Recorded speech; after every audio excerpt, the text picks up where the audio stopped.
Hello, my friends, and welcome back. Thank you very much for being with me again today. Very concerning news comes from Ukraine.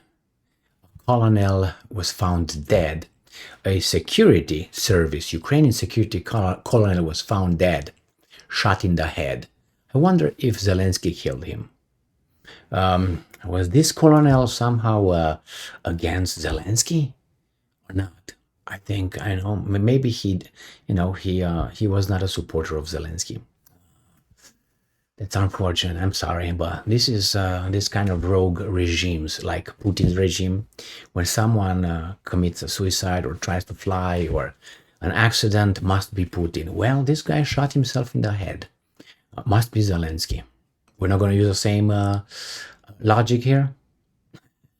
And no, oh, because Putin is bad and Zelensky is good. Ah, okay, all right.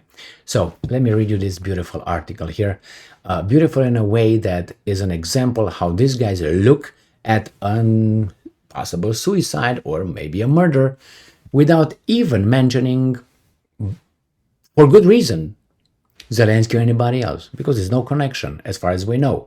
We can, imply all kind of intentions, maybe, as these guys imply all the time on that evil guy in Russia.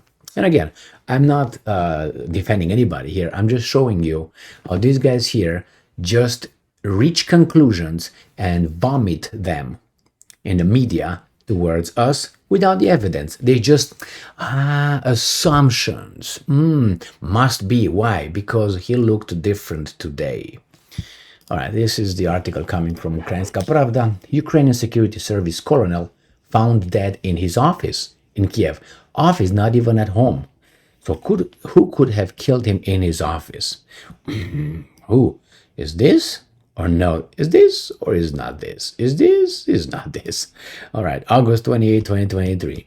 A colonel of the Security Service of Ukraine, SSU, has been found dead in his office in the city of Kiev. Oh my God, in the capital.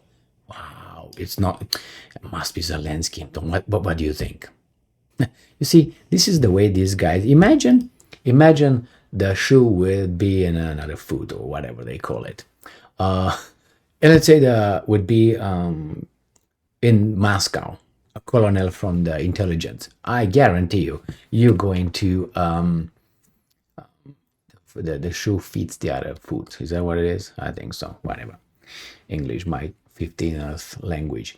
So anyway, imagine this colonel from the SBU or whatever they have, the Russians over there, would be found in his office in Moscow, shot dead. What do you think?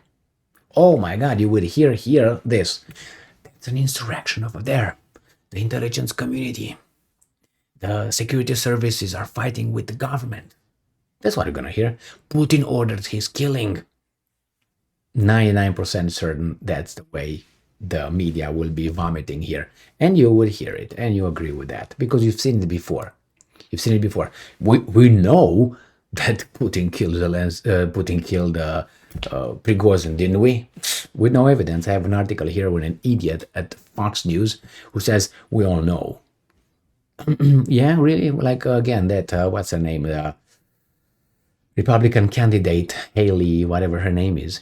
Oh, we all know Putin did it. Psst. I'm part of the all, and I don't know. And how do you know? Where's the evidence? You know, it's Putin, must be. Okay. So if something happens in Russia, it's Putin. Oh, yeah. But in Ukraine, no. Let's use the logic, and do an investigation as it should be done in Ukraine. In Russia, just point the finger, and that's like identification. Like I identify must be true. You know when I'm going with that one, right? SSU press service in a comment for Ukrainska Pravda. The SSU has confirmed the death of the officer, and I'm quoting, the circumstances of the death of the SSU employee are being examined within the framework of a criminal investigation, which is being conducted by investigators from the National Police of Ukraine. Yeah, see, everything is organized, disciplined, but the problem is when the Russians are doing the exact thing, they say, no, that's corrupt. No, it's just a game. That's not. But here we should take it seriously. Why? Because this guy's his boy. The service is providing assistance to the National Police for a full, objective, and unbiased investigation. You got that? All right, okay. So, my friends, my point here is this. What this guy said, this is normal in a normal society. Now, since these guys consider the Russian society and the organization, political organization, administrative organization, as being a bad, unstructured society, very corrupted, therefore everything they say, it's not true. And everything they say is goes here, goes over there, but we know better. We know better what's going on over there because we know, and we know they're bad. So the same here. We know these guys are good. Whatever they say, it's a normal, structured society, and it's from. All right, enough, my friends. I think it's just irritating when. Remember, this comes from the Ukrainian, from the Ukrainska Pravda, which is fine. That's the same. For instance, Sputnik will report if, let's say, a security service colonel in a Russian administration will kill himself. But if that would be an American newspaper reporting on the Russians, we know who did it. Here, if the Americans will report on this, they will not mention the word Zelensky, only in the beautiful words. He didn't do it. I don't know if who did it. They don't know. Let's wait. Let's believe. Let's trust their justice system, which is not corrupt as far as we know. Thank you very much for being with me again today. Stay strong, stay smart, look for the truth, and be just.